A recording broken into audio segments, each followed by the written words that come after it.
Greetings, everyone. Pete Pardo here from Sea of Tranquility. Welcome to day 25 of albums that are 40 years old in 2023. Looking back to the great year of 1983, we've picked out our 28 favorites because, of course, there's 28 days in February. We are at day 25. There's only a couple days left. And we picked out our 28 favorites, and we've been counting them down all month. Today, we are looking at an album which, I going into this, I was like, oh, definitely this one's got to be on the list because it's one of my favorite albums from that year. And then you start looking up information on the album, and everywhere you look, it gives a different release date. I remember this coming out very late in the year in 1983. But then you got some places say it was released in February of 84, June of 84. I'm like, but the CD itself says 83. I found a whole bunch of websites that say 83. Wikipedia says 84. I don't know. I'm pretty sure this was 1983, and that's what I'm going with. This was the fourth studio album from this particular guy. It was recorded at the Townhouse in London, England. Released on 10 records as well as Virgin Records, produced by Jeff Glicksman. I'm talking about Victims of the Future by Gary Moore. Those of you in the U.S. are probably looking at this album cover and saying, that's not what I remember the album cover looking like. You remember like the fire and the war painting or illustration, whatever. This, quite frankly, is a really dull and boring cover, which doesn't signify much of anything. But this was the UK release. And in fact, I think the original LP had, in this triangle here, it had Gary's name in the middle of the triangle and the Victims of the Future up top. So even this is a little bit different. Either way you look at it, it's just pretty boring. But like I said, the original had like the big Gary Moore up here in like silver, and then down below it said Victims of the Future in red, and in the middle had like this, like a city on fire type of thing, or burnt out city or whatever. So anyway, this is another one of those hard rock / metal albums from Gary Moore, which he was doing quite a bit of in the early to mid 80s, right? So we got Gary on guitars and vocals, you got Neil Carter on keyboards and vocals, Neil Murray on bass guitar on most of the album. You also have Mo Foster plays a little bass on the album. You got Bob Daisley also plays bass on the album. So you had the trio of very notable bass players working on this record. Ian Pace on drums on a good chunk of the album. You got Bobby Cuisinart on drums on the rest of the album. Like I said, Jeff Glicksman, producer and engineer. And again, depending on where you were from, I believe that the track listing was a little bit different from the US to the UK release. So we'll go with this is the UK release. I had the US release on vinyl. So the US release, it kicked off with Victims of the Future, the title track, big, heavy, what a great riff. Love the production of this album. Victims of the Future, one of my favorite Gary Moore songs. That went into the Fast and Furious Teenage Idol. Then you got the more mid-paced, riffy Devil in Her Heart. I always like Devil in Her Heart. Great solo. Great riffing on that song. Then, of course, and on the UK version, it was a little bit differently. Let's finish off side one on the US version, then I'll move over to side one of the UK version. So, Empty Rooms was the big ballad. That was the kind of minor hit from this album. That was the last song on side one of the US version. On the UK version, we had Victims of the Future, Teenage Idol, then Shapes of Things. Okay, the cover of the Great Yardbird song, and then Empty Rooms. Then over on the side two, on the US version, there we had Shapes of Things. That actually was the first song that was released here in the States as a single. I heard that on FM Rock Radio. The local rock radio station played Shapes of Things first. Then Murder in the Skies. Okay, that's great. Another great heavy song.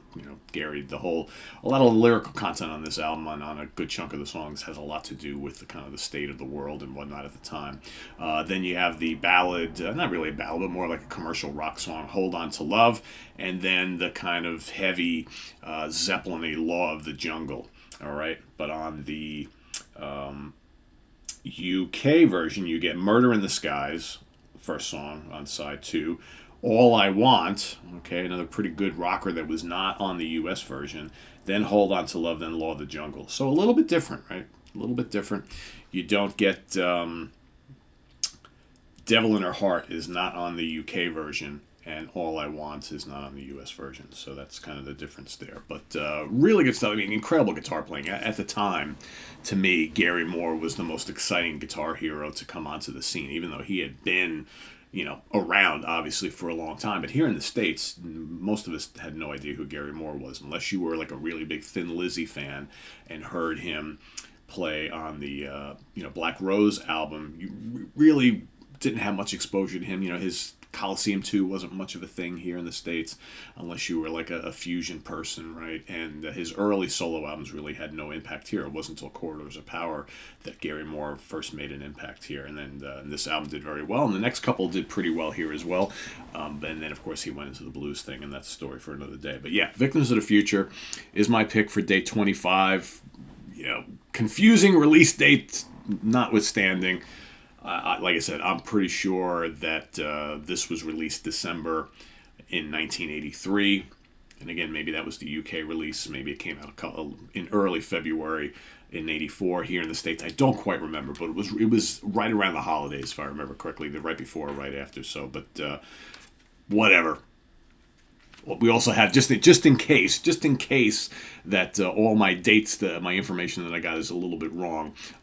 Dirty Fingers also came out in 1983, but again, that's weird because that was recorded in 1980 and shelved for a bit. It came out in Japan in 83, so if you got it here, you got it as an import. That didn't get officially released in the rest of the world, I think, till a year later, if not more. So a lot of the early Gary Moore catalog is really, really quite confusing as far as like release dates in what parts of the world. So as far as charting position, this only made it to number 172 in the Billboard Top 100 here in the States, but it was 53 German.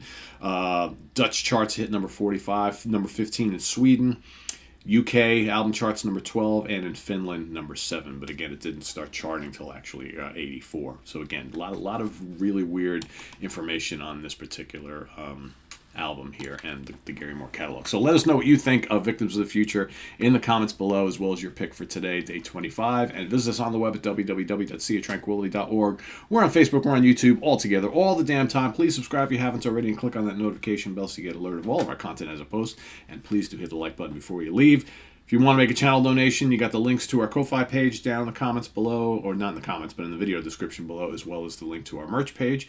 And stay tuned for day 26 coming up tomorrow.